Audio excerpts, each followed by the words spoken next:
हाँ, तो नमस्कार जी, कैसे हैं आप लोग? उम्मीद करता हूँ अच्छा होइएगा। तो आज की इस वीडियो में मैं क्लास 10th वाले स्टूडेंट्स के लिए हिंदी काव्य खंड को पढ़ाने जा रहा हूँ और काव्य खंड में एक आपका कविता है जिनका नाम है अति सुधो स्नेह को मार्ग है, जिनका कवि है घनानंद। तो घनानंद जी के द्वारा 2 स्टैंजा लिखा गया है, तो स्टैंजा को अपने लोग बाद में समझेंगे। सबसे पहले कवि का परिचय जानते हैं।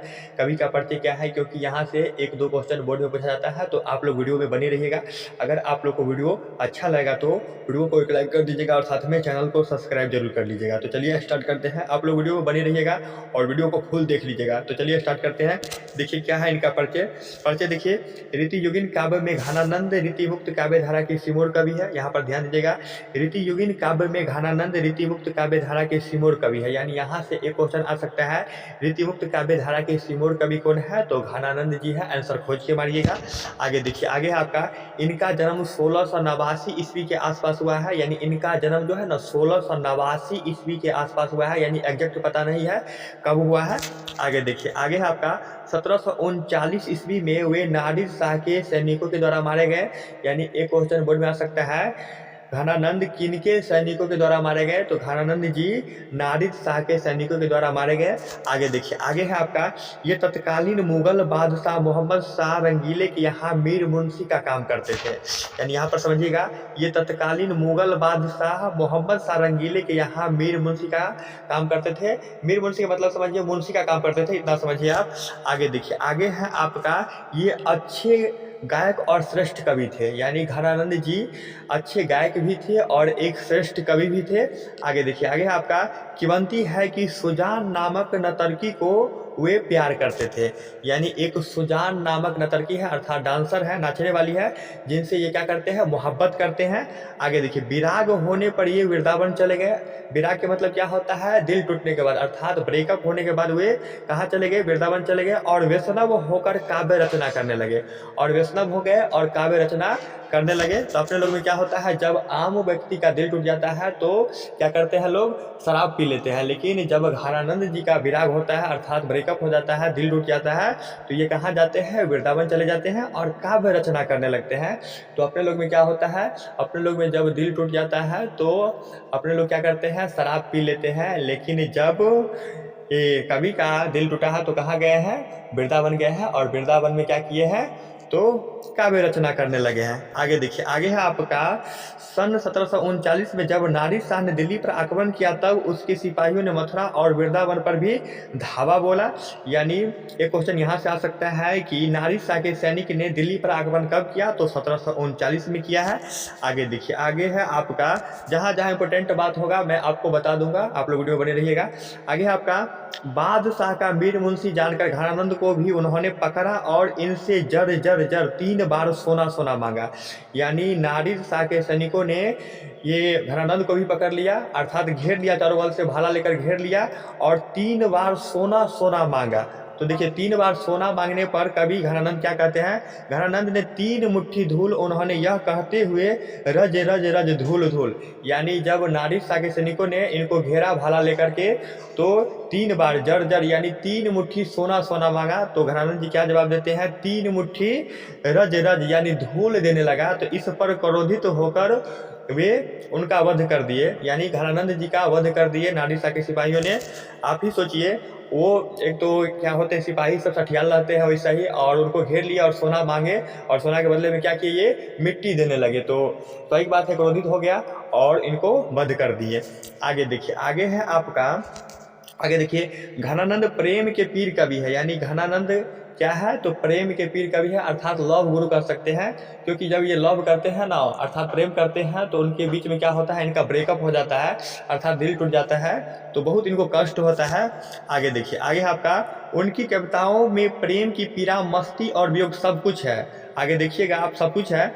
आचार्य शुक्ल के अनुसार देखिए, आचार्य शुक्ल जी क्या कहते हैं? आचार्य शुक्ल के अनुसार प्रेम मार्ग का ऐसा प्रवीण और धीर पथिक तथा जवाबदानी का ऐसा क्या ढावा रखने वाला ब्रजभाषा का कोई दूसरा कवि नहीं हुआ है। अब वियोग में सच्चा प्रेमी वेदना सहता है और उसके यहाँ न चित्त में विभिन्न तरंग उठते हैं, उनका चित्रण घनानंद ने किया है। आगे देखिए, घनानंद, एक मिनट हो जाइए, घनानंद वियोग दशा का चित्रण करते समय अलंकारों को रूढ़ियों का सहारा लेने नहीं डरते, ये बाह्य चेष्टा पर भी है ना कम ध्यान देते हैं। आगे देखिए, वे वेदना के ताप से मनोविकारों या वस्तुओं का एक नया आयाम अर्थात पहले न देखा गया उनका कोई नया रूप और पक्ष ध्यान लेते हैं। यहाँ से देखिए, यहाँ पर क्या है, इसे है ना ही ध्यान में रखकर शुक्ल जी ने इन्हें लाक्षणिक और मूर्तिमता और प्रयोग वैचित्र का एक ऐसा कवि कहा है जैसे है ना उनके 225 वर्ष बाद छायावाद का है ना काल में प्रकट हुआ है। आगे देखिए, यहाँ पे इंपॉर्टेंट बात है कुछ, ये सब इंपॉर्टेंट नहीं है, यहाँ पर देख लीजिए इंपॉर्टेंट है। यहाँ पे क्या है, घनानंद की भाषा परिष्कृत और शुद्ध ब्रज भाषा, यानी घनानंद की जो भाषा है ना ये आपका परिष्कृत और शुद्ध ब्रज भाषा है। इनके सेवैया और घनाक्षरी अत्यंत वह ना प्रसिद्ध है, यानी घनानंद का क्या प्रसिद्ध है, तो सेवैया और घनाक्षरी जो है ये काफ़ी ज़्यादा प्रसिद्ध है। आगे देखिए, आगे है आपका घनानंद के प्रमुख ग्रंथ है, यानी घनानंद के प्रमुख ग्रंथ क्या है, तो सुजान सागर है ना, विरह लीला है, और क्या है, रसिकी क्या है, रसकेली वल्ली, यानी ये घनानंद का 3 पुस्तक जो है ये काफ़ी क्या है, ये 3 ग्रंथ जो है काफ़ी प्रसिद्ध है। पहला क्या आपका सुजान सागर है, दूसरा आपका विरह लीला है, और तीसरा क्या है, रसकेली वल्ली है। यहाँ पर देखिए, और यहाँ पे तो कुछ नहीं है, आगे देखते हैं स्टेंजा। देखिए इनका कविता क्या है, देखिए, अति सुधो स्नेह को मार्ग है, क्या है, अति सुधो स्नेह को मार्ग है, यानी अति मतलब क्या होता है, ज़्यादा, सुधो मतलब क्या होता है, सुधो का मतलब सरल, और स्नेह का मतलब क्या होता है, मार्ग, स्नेह का मतलब क्या होता है, प्यार, और मार्ग का मतलब क्या होता है, रास्ता। तो कवि ने है ना प्रेम का रास्ता जो है ना काफ़ी सरल बताया है, लेकिन वैसे तो सरल तो है नहीं। यहाँ पर देखिए क्या कहता है नीचे, अति सुधो स्नेह को मार्ग है, यानी अति मतलब क्या होता है, ज़्यादा, सुधो मतलब क्या होता है, सरल, और स्नेह मतलब क्या होता है, प्रेम अर्थात प्यार, और मार्ग के मतलब क्या होता है, रास्ता। तो कवि घनानंद ने प्रेम का रास्ता जो है ना काफ़ी सरल बताया है, लेकिन सरल तो नहीं है, बहुत कठिन है। आगे देखिए, जहाँ नेको सन्याप बाक नहीं, जहाँ आपका स्यानापन नहीं चल सकता है, अर्थात जो व्यक्ति मोहब्बत किए हैं तो मोहब्बत में उनका स्यानापन नहीं चल सकता है, ये कवि कह रहे हैं। देखिए फिर से एक बार समझ लीजिए, अति सुधो स्नेह को मार्ग है जहाँ नेको सन्याप बाक नहीं, यानी कवि जी कह रहे हैं कि प्रेम का जो मार्ग है ना ये काफ़ी ज़्यादा सरल है, लेकिन हम ऐसा नहीं मानते हैं, ये सरल नहीं है। जहाँ नेको सन्याप बाक नहीं, जहाँ पर आप स्यानापन नहीं कर सकते हैं, यानी आपको बराबर में बराबर मिला के चलना पड़ेगा, यानी आप एक से मोहब्बत करते हैं तो एक ही से करिएगा, 3-4 से आप नहीं कर सकते हैं। आगे देखिए, आगे है आपका, तहाँ साचे चले तजी आपनों झुंझके कपटी जे सिया ना निशाक नहीं, यानी जहाँ पर आप सच भी है तो आपको झिझक झिझक कर चलना पड़ेगा, अर्थात मिला जुला कर सारी बात को आपको चलना पड़ेगा अगर प्रेम के मार्ग पर आ गए हैं तो। आगे देखिए, आगे है आपका, घनानंद प्यारे सुजान सुनो यहाँ एक ते दूसरे आक नहीं, यानी घनानंद जी कह रहे हैं, घनानंद प्यारे सुजान सुनो, यानी प्यारे का मतलब क्या होता है, प्यारे सुजान सुनो, यानी अपने लोग को कह रहे हैं, यानी घनानंद प्यारे सुजान सुनो यहाँ एक तो दूसरे आके नहीं, यानी जिसको मोहब्बत हो गया है ना वो मोहब्बत के अलावा कोई दूसरा काम नहीं कर सकते हैं, सिर्फ मोहब्बत मोहब्बत मोहब्बत, मोहब्बत के अलावा आप कोई दूसरा काम नहीं कर सकते हैं अगर आपको प्रेम हो गया है तब, कवि कह रहे हैं। आगे देखिए, आगे है आपका, तू कौन धौ पाठी पढ़े हो कहो मन लेहू पे दो, है ना, लेहू दे छटाक नहीं, यानी कवि कह रहे हैं कि आप कौन सा पाठ पढ़ लिए हैं, तुम कौन धो पाठी पढ़ो हो कहो मन लेहू पे देहू छटाक नहीं, यानी लेते हो मन भर और देते हो थोड़ा भी नहीं, ऐसा नहीं चलेगा। कवि कह रहे हैं कि अगर आप मोहब्बत किए हैं, प्रेम किए हैं तो आप प्रेम के मार्ग में आपको बराबरी बराबरी हिस्सा लेना पड़ेगा।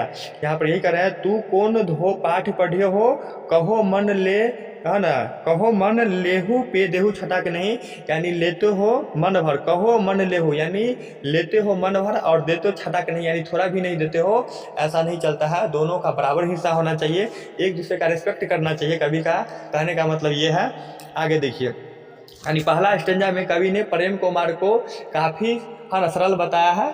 आगे देखिए, दूसरा स्टेंजा में मोह असु वाहिनी ले बरसो, यानी मोह आंसू बहनी ले बरसो, यानी बादल से यहाँ पे कवि कह रहे हैं कि मेरा आंसू है ना मेरे प्रेमिका के अगना में है ना मेरे सुजान नामक, यानी कवि जो है ना मोह आंसू बहनी ले बरसो, यानी कवि कह रहे हैं कि मेरा आंसू ले लीजिए और मेरे सुजान नामक रतरकी के आंगन में बरसा दीजिए मेरा आंसू का, मेरा जो कष्ट है, ये कवि बादल से कह रहे हैं। तो नीचे समझते हैं, देखिए क्या है, पर काजही देह को धारी फिरो प्रजन्न जथारत हे दर्शो। यानी पर काजही के मतलब क्या होता है, दूसरे के काज के लिए बादल क्या करते हैं, देह को धारण कर लेते हैं। अर्थात जो होता है ये बादल जो होता है अपना रूप बदल कर क्या करते हैं, बारिश करवाते हैं। तो बारिश होने से क्या होता है, शीतलता मिलती है, फसलों को फायदा होता है। तो है ना, यहाँ पर कवि क्या कर रहे हैं कि पर काजही देह को धारी फिरो प्रजन्न जथारत हे दर्शो। यानी बादल से कह रहे हैं कि जिस प्रकार आप दूसरों को भलाई करने के लिए देह को धारण कर लेते हैं, है ना, दूसरों को भलाई करने के लिए देह को क्या करते हैं, आप धारण करते हैं। आगे देखिए, निधि नीर सुधा की समान। यानी निधि मतलब क्या होता है, समुद्र, और नीर का मतलब क्या होता है, जल, और सुधा का मतलब क्या होता है, अमृत। यानी निधि नीर सुधा की समान करो, यानी समुद्र की जल को समान करो, है ना, सॉरी, समुद्र की जल को, है ना, शुद्ध करो अर्थात समान करो, और सभी, है ना, विधि सदनता सरो। यानी उस प्रकार बरसाइए समुद्र को जल को लेकर जिस प्रकार सज्जन व्यक्ति सभी को एक रंग भाव देते हैं, एक रंग प्यार करते हैं, उसी प्रकार ये घनानंद जी कह रहे हैं कि आप समुद्र से जल लेकर सब पर एक समान बारिश कीजिए। आगे देखिए, आगे है आपका, घनानंद जीवन दायक हो कुछ मेरियो पीर हिये परसो। यानी घनानंद जी कह रहे हैं कि मेरे जीवन में भी कुछ कष्ट है अर्थात दुख है। आगे देखिए, कबहू वा विवासी सुजान के आंगन मोह अशुवाहिनी ले बरसो।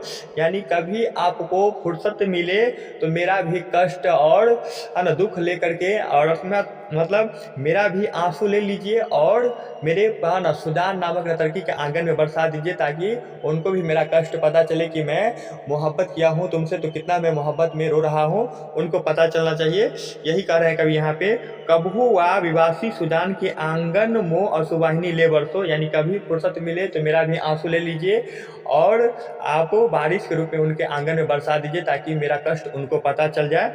और तो उम्मीद करते हैं ये वीडियो आपको समझ में आया होगा, तो वीडियो को लाइक कर दीजिएगा और साथ में चैनल को सब्सक्राइब जरूर कर लीजिएगा। और देखिए, ये मेरा पहला प्रयास रहता है, तो कैसा लगता है आप लोग को वीडियो?